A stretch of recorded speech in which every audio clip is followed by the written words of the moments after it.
What happens when you mix MeeGo, Windows Phone, and Asha OS into one? Well, you get something like this.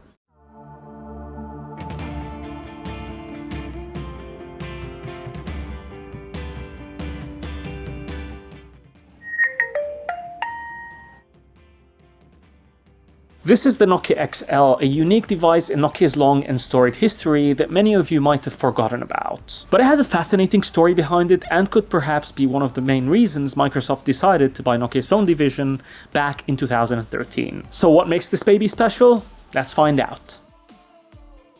The Nokia XL wasn't an expensive device. In fact, it was supposed to be an entry-level smartphone that slots above the Asha lineup and right below the Lumia lineup. In spite of that, I really love the hardware design of this thing. It uses Nokia's signature Fabula design language and comes in a bunch of very eccentric colors, like the green that you see over here. It also happens to be completely made out of polycarbonate plastic, and it feels really solid in the hand despite its entry-level status. It's just another prime example of how well Nokia understood design back then. Looks great, feels great in the hand, and is quite durable, despite being considered fairly heavy for its size. But the coolest trick it has up its sleeve is that the back is actually removable. Yup, the whole back, so you could easily replace that 2000 mAh battery, add another SIM card, or even expand the memory using the SD card slot without any hassle. It's very clever, and you wouldn't have been able to tell that it's removable by just looking at the device. The big giveaway though that this is an entry-level device is the display. You've got huge bezels around this 5-inch IPS LCD display and clearly no Nokia Clear Black tech. So no polarizer on the display to help minimize reflections as well as enhance the viewing experience. And the display resolution was also quite poor at QVGA, so that's 800 by 480 pixels. I do love this shade of green though, and on the back you've got a pretty basic 5 megapixel camera with LED flash. Of course this wasn't considered special by any means, but it does the job. However, the most interesting aspect of the Nokia XL isn't its quirky hardware. It's actually the software that's running inside. You see, this phone is actually running on Android Jellybean under the hood, just like its smaller sibling, the Nokia X. Yes, you heard that right. Nokia had an Android-powered smartphone back in 2014. Technically, the OS was built on the Android open source platform, to be more specific, without any of the Google services. And what's even more interesting is the user interface. Nokia called it the Nokia X software platform, and it looked nothing like stock Android. The interface was sort of like a remix of all the UIs Nokia had in the past, and I kinda like it. It's different in a good way. For a start, it supported Nokia Glance Screen, so it displayed the date and time in a low power mode for the display. You know, similar to the always on display that Apple invented last year. And once you've powered on the display properly, you can swipe off the lock screen similar to how MeeGo and Symbian Bell did it. And in order to keep it looking similar to the rest of the Lumia lineup, it had a basic implementation of the tiles from Windows Phone that acts as its main home screen and app grid.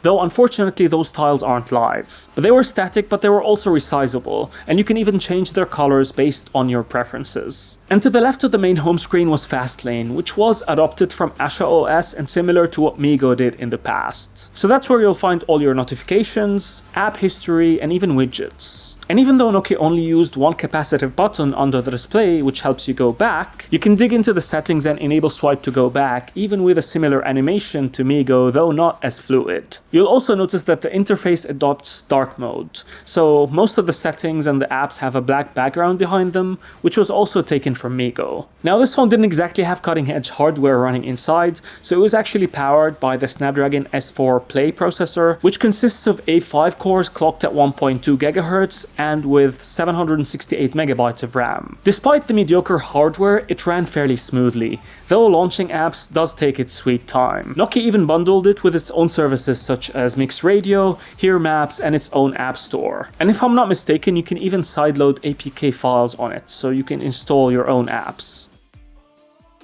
Anyway, the Nokia X lineup was a curious case. Why was Nokia working on an Android-powered platform despite saying that they were all in on Windows Phone? And we're not talking about one experimental offshoot device here, we're actually talking about a whole family of devices, launching one after the other. Was this possibly plan B in case Windows Phone didn't manage to catch on? The user interface, software developed for it, and timing was way too intricate for it to be merely a coincidence, or just a side project. Which is why my theory is that at that specific point in time, this was indeed Plan B, due to the much slower than anticipated mass adoption of Windows Phone back then. Unfortunately, we might never know. But this is more of a reason why the Nokia XL and its ill-fated siblings, in my opinion, are pretty memorable devices. And using such a device makes me miss the playfulness and the fun that we used to have in smartphones. Where has the fun gone and why is it gone?